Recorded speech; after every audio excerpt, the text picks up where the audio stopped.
सरकार ऐसा लग रहा है कि जैसे तलाक, जो ट्रिपल तलाक वाला 3 तलाक का मसला है, वो बहुत ही अहम मसला है। इस तरह की जो बात आ रही है प्रचार में, लेकिन जब हम लोग ने सर्वे किया जो उनकी बच्चों की क्या शिक्षा है, उनको वजीफा मिलता है कि नहीं, उनका रोजगार कैसा है, तो बड़ी चौंकाने वाली बातें हम लोग के सामने आई। जैसे बच्चों की शिक्षा के मामले में आया कि जो गरीब मेहनतकश औरतें, उनके ज्यादातर के 4 या 5 बच्चे हैं और एक परिवार के सभी बच्चे पढ़ते नहीं। वो जो है 2 या 3 शुरू में पढ़ते हैं, उसके बाद वो पढ़ाई छोड़ के और काम धंधे में लग जाते हैं। और वो काम क्या होता है, बुक बाइंडिंग का काम या मैकेनिक गिरी सीखने का काम, बढ़ईगिरी करने का काम, या बारात में बाजा बजाने का काम। बाजा बजाने का काम बहुत सारे बच्चे जो कि 14-15 साल के हैं, वो एक दिन का, वो बैठी है कैमुन्निसा, उनका बेटा 280 रुपए उनको एक दिन का मिल जाता है। तो ये है। लेकिन और सारे बच्चे, ये हम लोग ने देखा कि मदरसा में दीनी तालीम के लिए जाते हैं अपने स्कूल की पढ़ाई के बाद, अगर वो पढ़ाई करते हैं तो।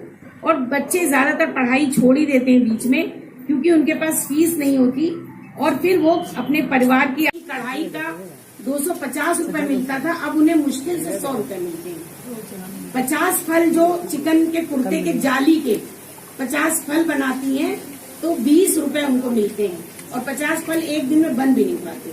और अभी हमारे बीच में महिलाएं हैं, वो बोलेंगी भी, जो कुछ शमीज सिलने वाली, कुछ पजामा सिलने वाली, तो उनकी आमदनी पहले से बहुत कम हो गई। पहले औसत 6 से 7 हजार थी, जो अब घटकर 4 से 5 हजार रुपए महीने हो गई। काम बहुत कम मिल रहा है उनको, क्योंकि वो जीएसटी लगने से काम बहुत महंगा हो गया, तो माल ही नहीं आ रहा और माल बिकता नहीं। सरकारी योजना का जब हमने पूछा कि आपको किसी को लाभ मिलता है, तो उन्होंने बताया कि राशन कार्ड के अलावा हमें कोई न पेंशन है, न किसी तरह का वजीफा है, कोई लाभ हमको नहीं मिलता। और राशन कार्ड में भी ये है कि जब से बायोमेट्रिक मशीन आई है, तब से अंगूठे के मारे बहुत औरतों के राशन भी कट गए हैं, उनको राशन नहीं मिलता।